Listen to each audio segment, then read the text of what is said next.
devil are you? It's 7:30 and I am in Wokingham today and we've got a little job to do. It's been a bit bitty this week, but we've managed to fill up the whole time and even working the weekend. So yeah, some of the videos have been a bit weird in the sense of what they are. I mean, we did one of gardening the other day and I've had a little bit of time off and I've been on a job which really wasn't suitable for filming on, but I've got a couple in the pipeline. I've got to get them edited and stuff. This one today is because I've been neglecting you for quite a while, for the absolute beginner. So we're going to do we're going to go right into one. We'll do the mixing, we'll do everything. Well, I'll walk you through the whole thing.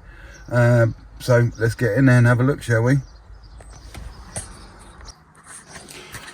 Okay, we are inside the room and it is a very small downstairs lavatory, and the issue is, as you can see, there was a splashback on here of tiles and they've removed the tiles and very much damaged the plasterboard here.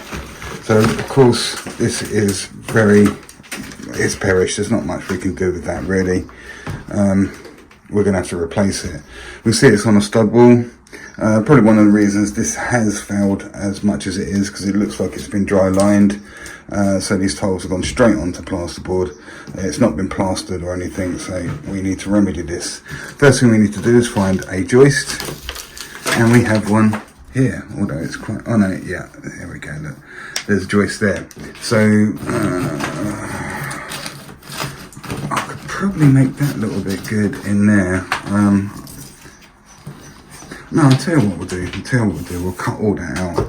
What I need to do is find another joist, and there's one right there. So it looks like that space there is about 600 millimeters. Quite often they're at 400s, should be about there, but it's an extra little bit, so yeah, it's one of those. Right, we need to get this removed. It's a very small room, so I think what we're going to do is actually, because I've got to plaster we're going to patch this up with fresh plasterboard, then we're going to plaster the whole wall, okay? This is a bit of an issue. I think I might pop this door off. Yep, that's all nice and clean. We'll pop this off. Okay, let's mark where these joists are. We want kind of like a neat edge to make it a lot easier when we come to cut the plasterboard. I'm going to go back in here.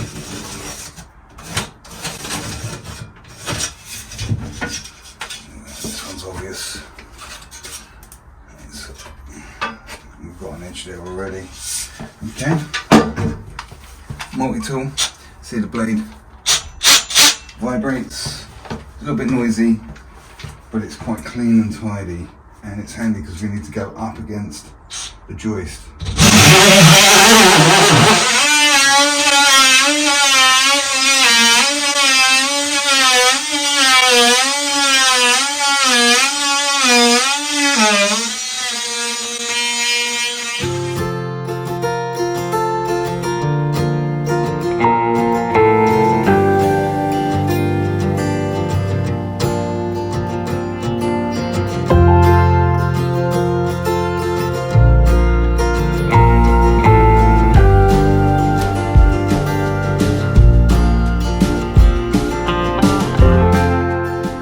Okay, so there's our hole now, and as you can see, it's looking much neater than it did. Although we got this here, I can patch this up, I think, because it's such a small area, and if I take this out, then I'd have to come over and find the next joist, which would be right over here, because that would be 600 away, so that would be right over here. So we'd have to chop out this massive great big section here. So yeah, that's good enough, we can get away with that. Right, what's the other thing we need to mention here? So look, I was a bit worried about how this sink mounted, but it's on a pedestal as well. We've got a really nasty bit of silicone. We need to get that off if we're to get a nice edge on there. We've got to clean this right up. We can see there's a bit of timber here that the sink must be mounted on. so we can't really come down. So I've got some other bits of timber. I'm going to get some on top of here and create some new fixings for the fresh bit of plasterboard. Okay, I did bring some wood with me that I picked up from Wicks this morning, but it's not suitable. It's like the packing stuff, but anyway, it's not suitable. But luckily there was a skip over the road and I managed to salvage this. So obviously what we need to do, we need to be able to lift this bit of wood up so that we can get a fixing for the new bit of plasterboard to go on there. It's quite a large span, 600. They should really be 400, but they've used 15mm boards, so that's why they've done it. But yeah, it's kind of like a money saving technique when they're building houses. So what we're going to do is just trim this bit of wood down, this old bit of skirting or something, and we're going to create this lip and we're going to be able to screw it into here.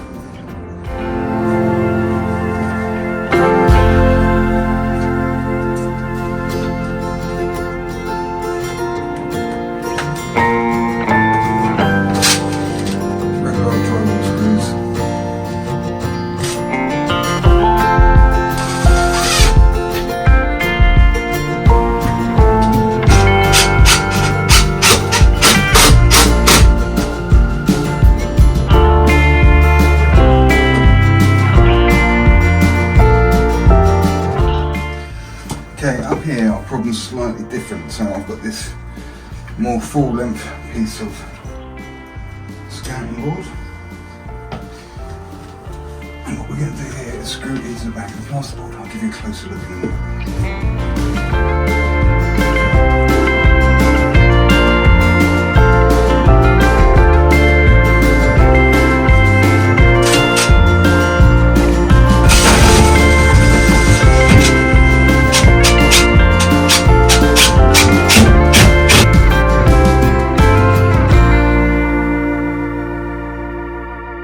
Okay, so as you can see, look, we've just, because this is a void up here, we've slipped this bit of board, this bit of skirting board up, and it comes up to about this far, and then we've put screws through the plasterboard and we've pulled this bit of wood to the back of the plasterboard.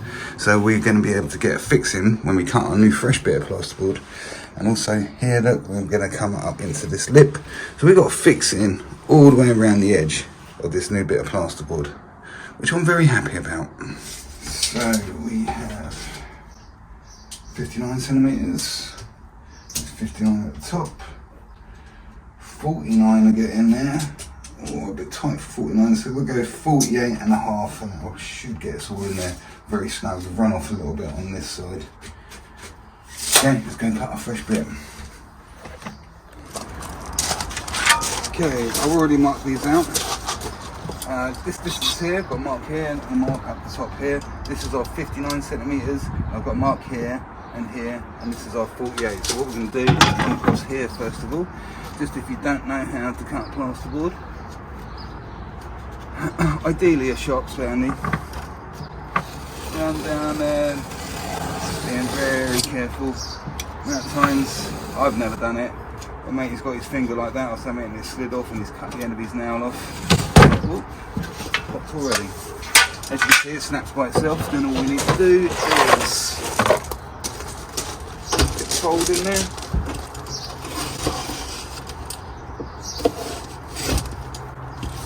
And there we go, 2 sections. That one down there. This is where our other marks are here. I think this is our good bit on this side.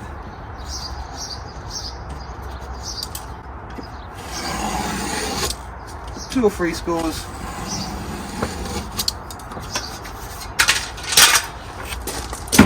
If it hasn't broken, just a little tap, it'll go. And the knife up the back, and then you just got to remember which bit is the bit you want. I think it's this one.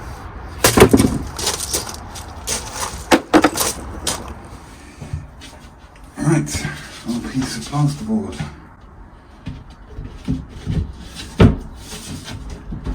There we go. Like a glove, as they say.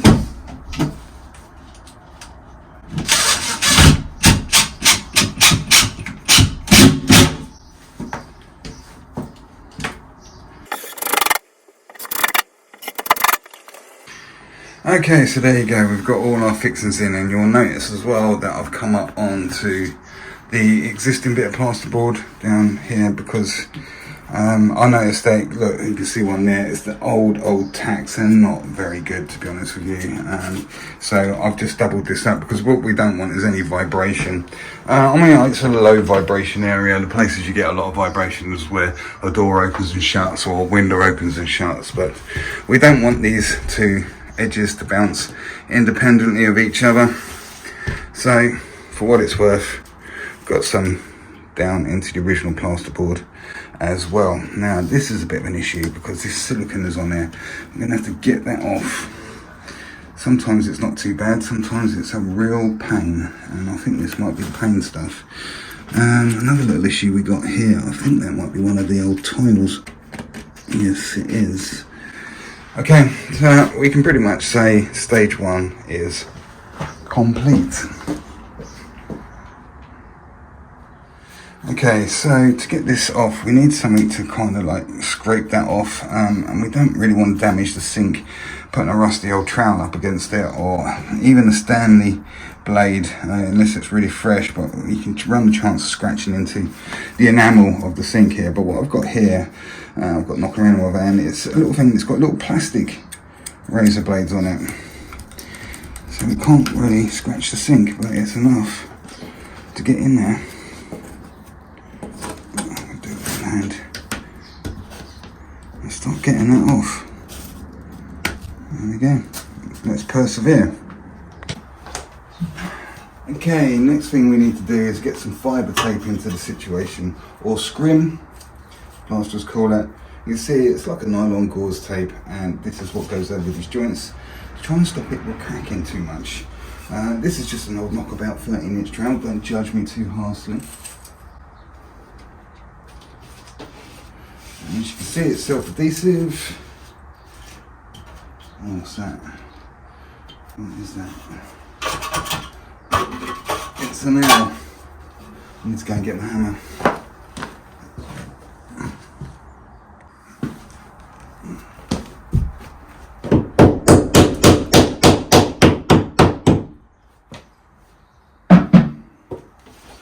Well, you can cut this stuff with a Stanley knife or something, but as you can see, some people have trouble with this. I never have done.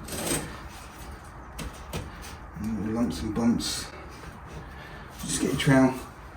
It's not going to break at this angle, but if you pull it back across the trowel, there it goes, easy as.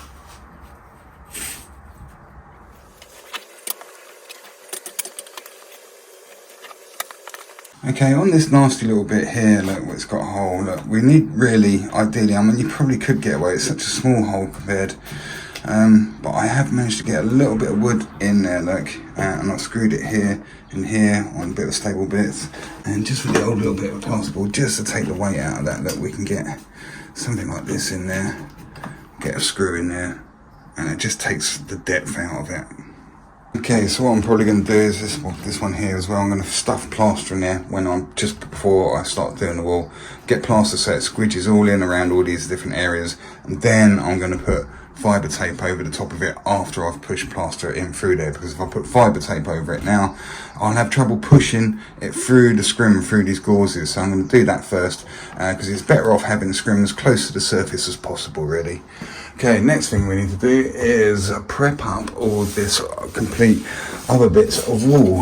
Now you'll notice it's got paint on it, so what we're going to use to prime this is PVA. PVA will be knocked up as a solution, and it will go all over this, and it will actually physically glue the plaster to this painted surface. On this area here, it will start to stabilise all this fluffy bits where the plasterboard's torn, so we've got quite high suction, especially where it's gone into the actual dust of the plasterboard. Very low suction, so this, when we put plaster on here, the plaster's going to hang around. Here, the plaster's going to pull in. So by getting PVA over everything, not only is it gluing it, it's also stabilising the suction rate, so it's all going off pretty much the same time. Something painted surface like this, always PVA it. If it's really, really, really porous, PVA it. There are other alternatives such as grit and SBR, but PVA is the most versatile I find, and it's what we're using today. Okay, PVA, polyvinyl acetate. Here's one that's already open. Okay, so this is what it looks like. It comes in 5 litres. It's probably about 10, 15 quid, depending where you get it from. There's a little bit left in this one. See, it's quite thick and gloopy. We don't need much in it, to be honest with you. This is a tub, I always keep it on it. It has a lid which goes on it. A lot of people do comment on it. I've got this lid. And you can see my roller and everything fits in it, and I can put the lid on it, and it's pretty waterproof, and it stays in the back of the van, ready to rock and roll whenever I need it. I find it really, really quite handy. Let's see. Brush it in there. So there's a little bit in there already. I kind of want to mix it down with water. That's going to do me. There was already a little bit in there when I've done it. It was quite watery. But yeah, you can mix it down with water, but I tend to get it sort of like this sort of consistency, this sort of single cream sort of consistency. Right, let's go and put this on the wall.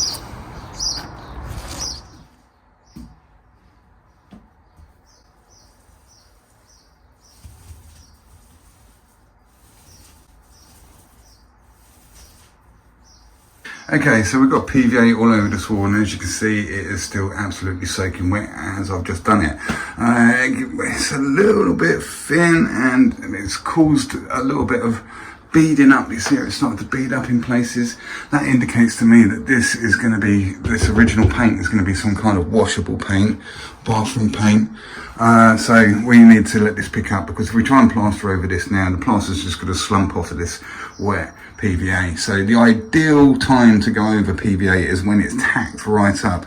You can go over it as well when it's touch dry, but everybody will tell you not to do that if you look at the information sheets. But to be honest with you, in my experience, what happens is when you put plaster on PVA, which is kind of feels like it's dry and everything, the moisture from the plaster reactivates it, and it works anyway. But the ideal time is when it's tacky. That's what it says on the information charts. In the meantime, what I'm going to do is knock up like a spoonful of plaster and start bringing this out flush with a little bit of stiff. Actually, I've got some bonding in the motor. We're going to use the undercoat stuff. I'll show you what that looks like. Okay, here's multi-finish, which we'll be using for our top coat. I've got an open bag here already. And if we have a little look at the powder in here, see, it's almost like flour, you know, it's very, very, very fine, okay? So this is our special bonding coat. You used to actually get this in different strengths, but the reason we're using this and why it's ideal for what we're doing is because compared to some other backing coats, the names of them like hardwall such and such, this goes off a lot faster now. We can see now, look, it's much coarser. It's got vermiculite in it, but I can never say it properly. Vermiculite.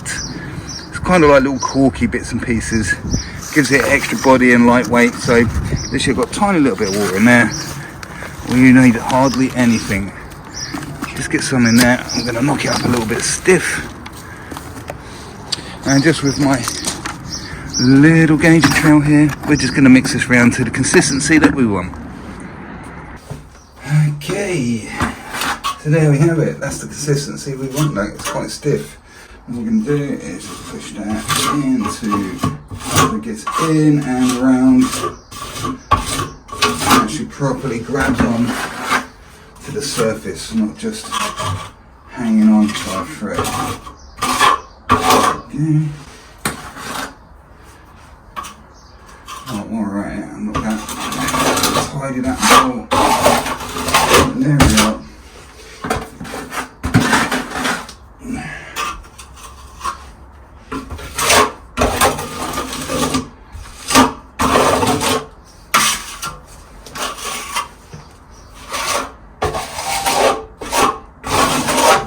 Looking better already.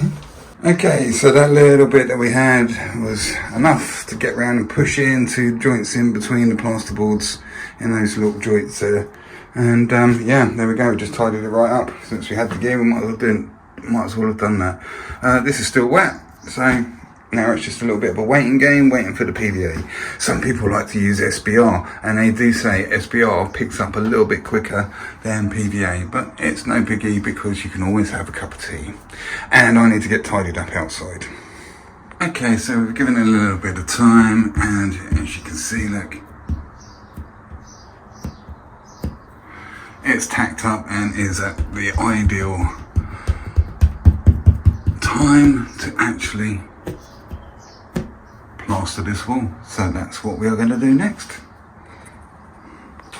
Okay, so mixing up plaster. This can be an area that some people find difficult. Basically, whatever the amount of water is you've got in your bucket, when you add the plaster, you're going to get the right consistency, and it's going to be pretty much doubling in size. So for something like that one wall, we kind of really need to guess it, and it's just experience that's going to help you out with that. I can't even remember, I just guessed it. It was, I think that bucket was pretty much full. That's 14 litres, so I don't know, maybe we've put like 9 litres in there or something like that. Okay, so multi-finish goes in. I've got this big whisk here, battery operated. The wall is very old, like the sun. Let's get to it. Okay, so initially when we put our first bit of plaster in there, the water's really thin, and when we put our plaster in there, it's going to try and start sinking to the bottom of the bucket. So really what we need to do is put a little amount in before, get this to thicken up to a milkshake consistency, so that when we put more plaster in, it's going to sit on the surface rather than quickly sink to the bottom. You don't want it all sinking to the bottom and sticking and congealing, because it'd be very difficult to pick it back up and get it to whisk back up from the bottom of the bucket. Okay, here we go. A little bit first of all.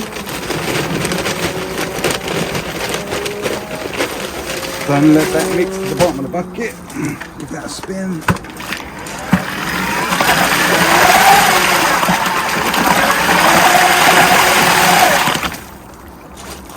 Okay, so it's thickened up more like a milkshake. Now we can start adding plaster to get the consistency we want. See, now it's sort of like floating on the surface a lot more.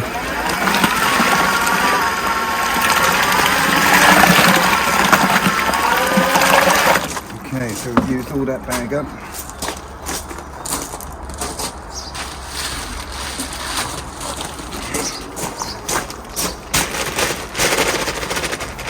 If you're unsure, better off adding little bits at a time. Don't work in putting too much powder in, and then the whole thing all locks up and the bucket starts spinning around and stuff. So it's much harder to loosen up stiff plaster than stiffen up wet plaster. It's a daisy.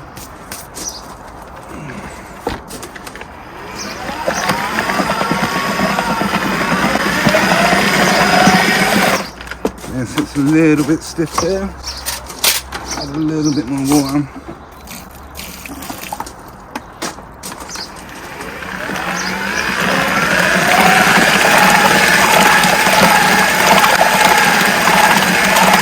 Okay, so we've generally got a consistency there now, okay?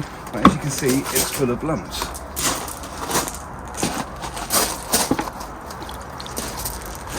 Now, there's no point in knocking out all the lumps before you get the consistency that you want. And at this point here, now we've got what we want, we need to come around the side of the bucket with a gauge and trowel or a bucket scoop, whatever.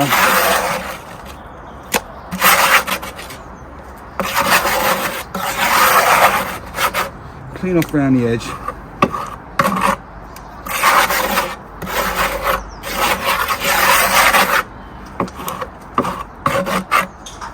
And that will enable the plaster to be able to spin round in the bucket.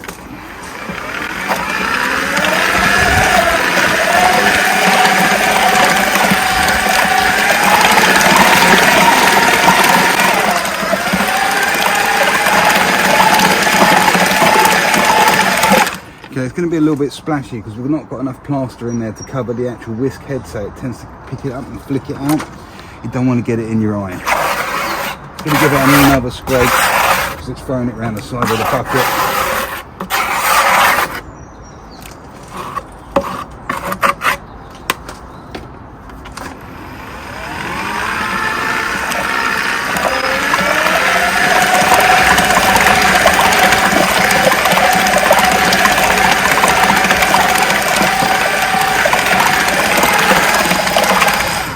There we go. we're looking pretty good.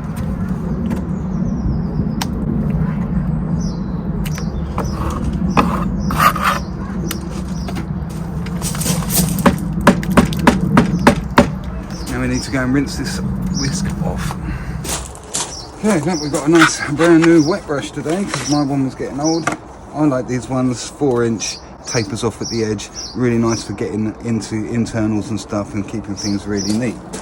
Got a trowel. Today we are just using this 13-inch. I've admit I've been doing a lot of exterior work recently, so I've got a lot of render and exterior products all over my trowels. This 13 desperately needs a wash. I hardly use it at all, but I was using it the other day and I kind of got used to it since it's such a small room in there.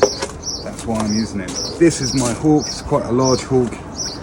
All your tools really need wetting down. It's covered in OCR, that's why it's all grey and stuff. If you're a new plasterer and you've got a brand new hawk, then your brand new hawk is going to be really, really slippery. Okay, here's our bucket scoop. Since we've got it out and got it wet, like you see it wants to slide around, so we kind of need to move this around our hawk. And this is the real trick, isn't it? So, get your trowel, hold it on, move the hawk, okay? See newcomers, they try to they keep the hawk flat and try to lift the plaster up, it's not going to happen. Okay? So you're coming in like this, spinning the hawk lock, and then transferring it onto the trowel. Okay, that's going to go back in the bucket, because now it's picked up the water from the hawk. And then we're going to mix that around. And then this time, we should find that it shouldn't slide off so easy. There we go, look. If you want to give it a little wiggle, it'll hold on. But here, see? Even upside down, it's not coming off. There we go. Let's go and get it on the wall.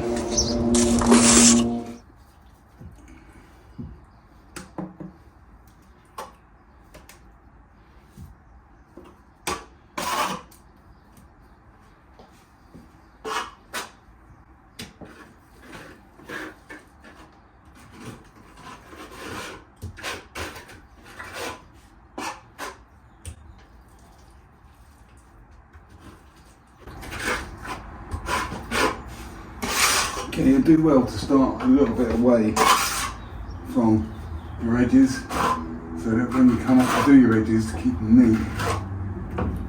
When you've got a little bit on your trowel, you try to go in with loads on your trowel, so you start away a little bit, and then you just move it around. Putting a slight little bit more pressure on the back of the trowel. It's the toe that's like. So you can get an area on, let's just screw head on with a hammer, and then if you wish, just go back and flatten it out, chasing that discrepancy, staying light on the toe, or a bit heavier on the back of the trowel.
it all on, I can come straight back over it without playing with it too much and just get it in a better condition. A tiny little bit on my book just in case I need it. But if you can see from that camera angle, I've got some nice pipes here that we need to come up to and feather in behind. So it's causing a little bit of an issue. But what we need to do is kind of like eliminate as many of these trail lines as we can. And be much slower and more deliberate in our movements. But just generally flatten it out. And like I say, move fast. Don't be staying on one area and playing with it and playing with it. Get across. Again, put a little bit more pressure on the back of the trout here, which creates the line, staying light on the toe of the trout. And just kind of folding that material all over itself. So, I'm right-handed, so I'm working from left to right. We're chasing that discrepancy, so we brought that discrepancy all the way down to this line here. Now we've got a bit more of a sweep. We'll do the same thing, work back in this direction.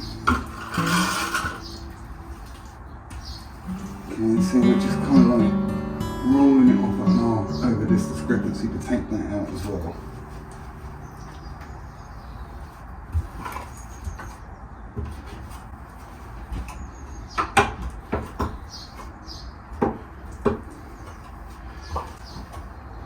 It's surprising how much more time it takes when you've got obstacles in the way rather than just a complete plain flat wall. If you notice there's any holes, we just give them a feel. You don't need to be amazingly accurate at this point. Okay, we're going to need to let the plaster pick up, and I will tell you for why in a minute.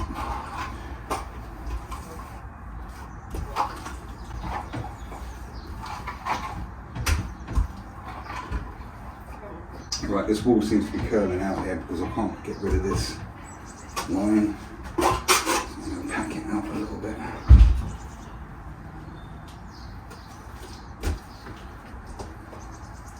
So this wall is curling out this way, it's coming out this way because I'm hitting a hump there and it's pushing the toe of the trowel in and it's creating this line. This is why you're better off learning to use stiff trowels, because you can get a whole selection of floppy trowels and they won't show you things like that. They'll just ride right over it. You just don't get the feedback from the trowel that you need if you want to try and straighten things up.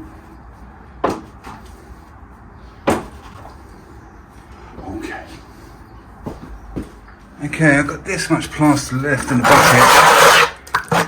So I kind of overcooked it there a little bit, but we might get a chance to be able to use this plaster, add some fresh plaster to it, and use that to speed up when we put the second coat on. Now let's have a look at this wall now. This is the condition we are in, and as you can see, it is still very wet. What they call it is a touch test. If you touch the wall and some comes off and sticks on your finger, it's too wet to do anything with really. I'll put a second coat on. Here you will notice, this is what I call pudding. This is where the plaster is so wet it's sagging under its own weight over this thicker, more undulated surface that we're trying to plaster. Now there's no point trying to play with that, because you watch this, look. It's never going to go away, okay? Not until that plaster firms up. And the more you play with it, you'll stop upsetting the coat of plaster, the granules in it, and you'll stop bringing the fats and smaller particles to the surface, and these ripples will just be getting worse and worse and worse. So part of plastering is knowing when to do nothing at all. And we've put it on, we've gone back, flattened it in as best as we can. These two trowel marks here indicate that the wall is bending around this way, so the back of the trowel is starting to tip out, and it's causing the toe in to create this line here. I can't really get rid of it. I don't want to play with it too much. I'm being very gentle here. Reduce it down. There we go, it's gone a bit. So we kind of rolled round with it. So like I say, There is nothing we can do for the moment.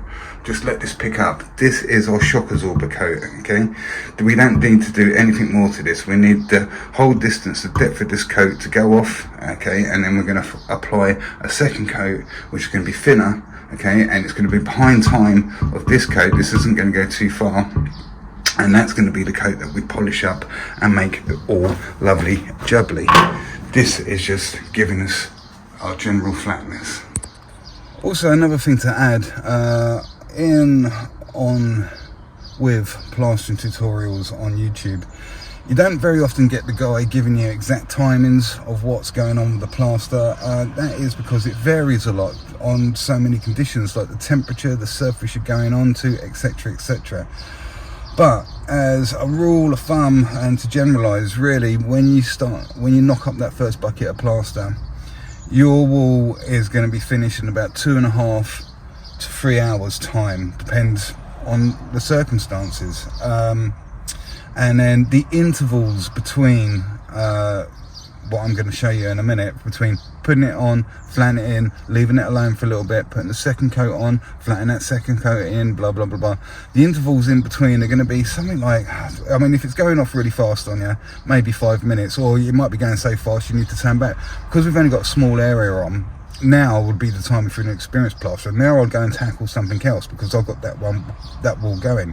So if it takes 3 hours to do one wall in a room by itself, it will take you 4 hours, say, to do the complete wall, the complete room, because you'll be bouncing from one wall to the next wall to the next wall, and they're all timed off and going off in a chain, you see.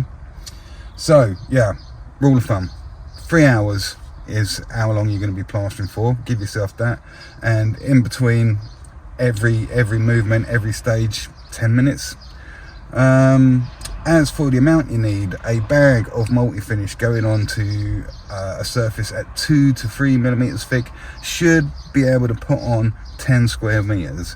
And looking at that wall in there, we've got about 4 square meters, so we're looking at half a bag of multi ready to get that wall on. But I've overcooked it, I've knocked up too much.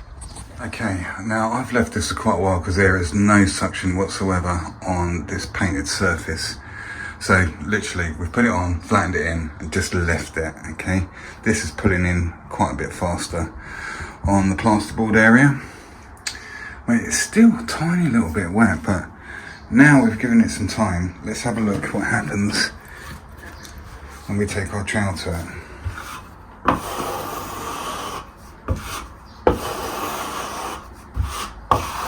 Okay, we are able to start eliminating a lot of this nasty sagging around. See these lines in through here? I'm starting to get rid of these now. That's because the plaster's a little bit more stiff. We can open the trowel up a little bit more. So we've got this line in here, let's see. Okay. Generally, you wouldn't really have to give it a second flatten, but since this is doing such a good job and it's hanging around. Now look, we're not taking this off, we're getting a build up. We're kind of using that to push that back into the wall. Okay. Right, I've just showed you that bit for demonstration purposes. Let me get across the whole wall now. Okay, so we are in a much better condition.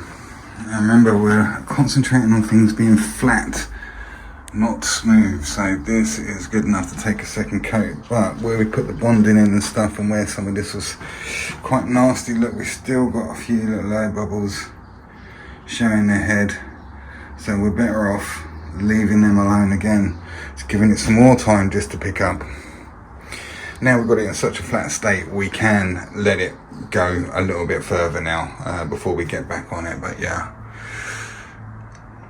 it's good enough to lay down, put the second coat on, just not quite yet. Just give it a little bit more time. Otherwise what will happen, you put your tight coat over, and where this is still quite wet because we've just livened up the surface again, these little air bubbles will bleed through into the top surface. So we need this coat to pick right up, hold itself still to stop that from happening.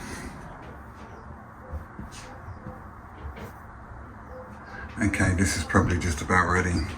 It's not coming off on my finger. Make some indentations, look. Let's get this second coat on. Okay, so we've washed the bucket around and we're keeping this dirty water, Okay, and I'm going to add the water to it now to get the amount that we need, amount of plaster. And what's going to happen is this dirty water is from the previous time we knocked up for that first coat. This is going to speed up the setting time for the second coat. Now, for the second coat, we don't need anywhere near as much plaster as we did for the first coat, okay? Normally about half as much again, but considering we flattened that out twice in there, it's probably going to be less than that. So let's get on with it. There we go, considerably less and still quite stiff, but now we're ready to rock and roll.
There we go, that's the second coat all on, and that has just been put on. It hasn't been flattened in yet.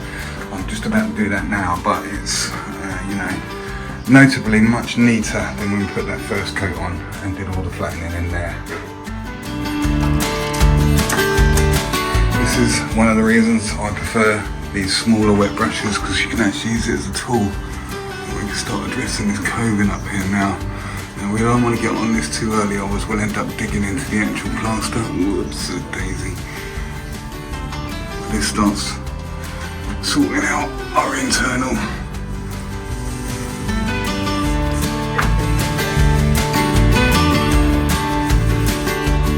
So there we go, we've had our first flattened. That's where there was a little bit of plastic in there. Rather annoyingly so. Here we go. Offending article has been removed. Little ridge through here where that bonding sucking in a little bit, pulling it off a little bit. But yeah, first flattening, you can see we're in pretty good condition. Still picking up a tiny little bit of line there, remember, because the wall's curling around that way. But we'll be able to iron it out. So look, we're back to being sticky again. So best thing we can do is nothing at all. That's handy, isn't it?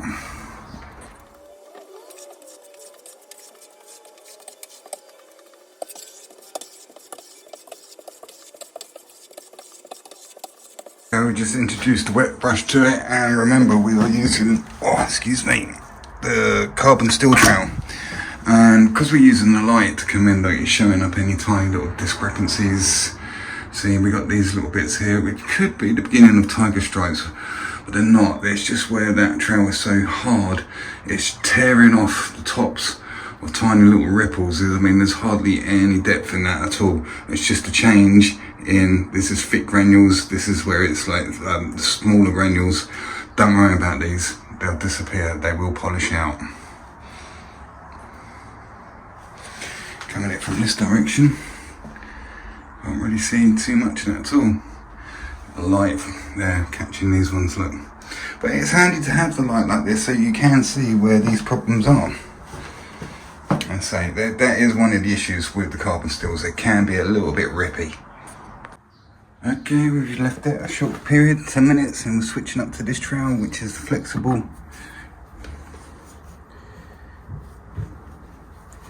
Stainless steel Rafina Flex 2.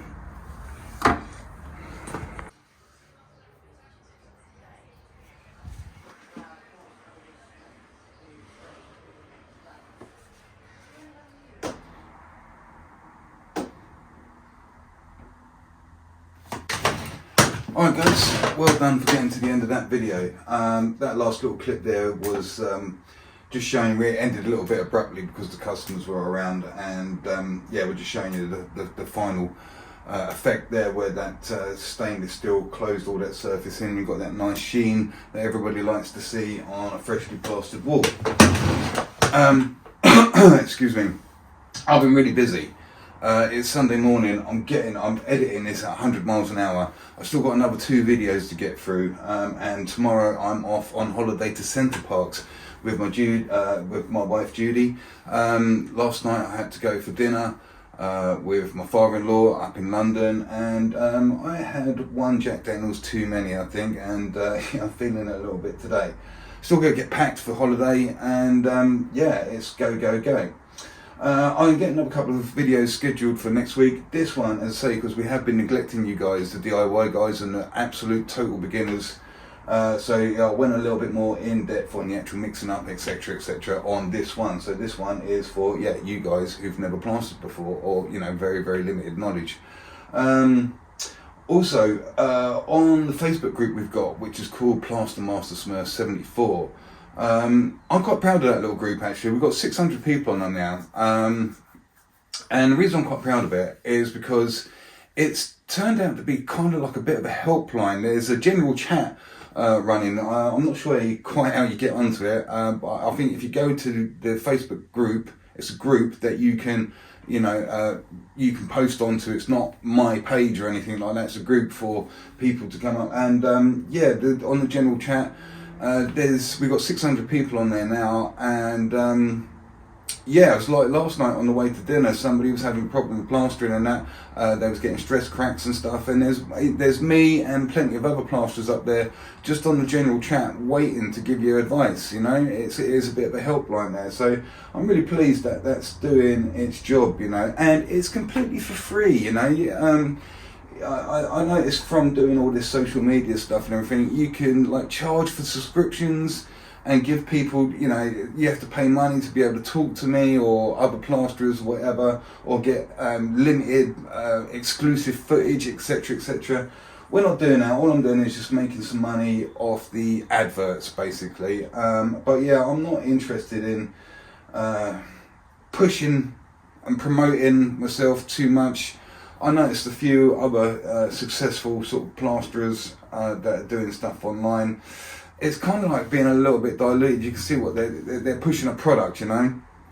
We are, or what I'm intended to do is keep this channel for plastering, you know. And we're gonna stay with that base element, and we're gonna be here helping people out should they need it, and it's going to be completely for free. There's going to be no charging for any subscriptions or any limited footage or anything like that. So if you are after more advice and you want to jump on with other plasterers and talk to them, talk to me, ask questions, give advice, please come over to that Facebook group. Right, I'm not going to ramble on too much. I need to get on and edit the next video and create a thumbnail for this one, etc, etc. So you guys have a great, I'm going to see if I can get this up for tonight, Sunday evening. Yeah, have a great rest of the weekend, what's left of it, and I'll see you on the next video really soon. Alright, take it easy. See you later.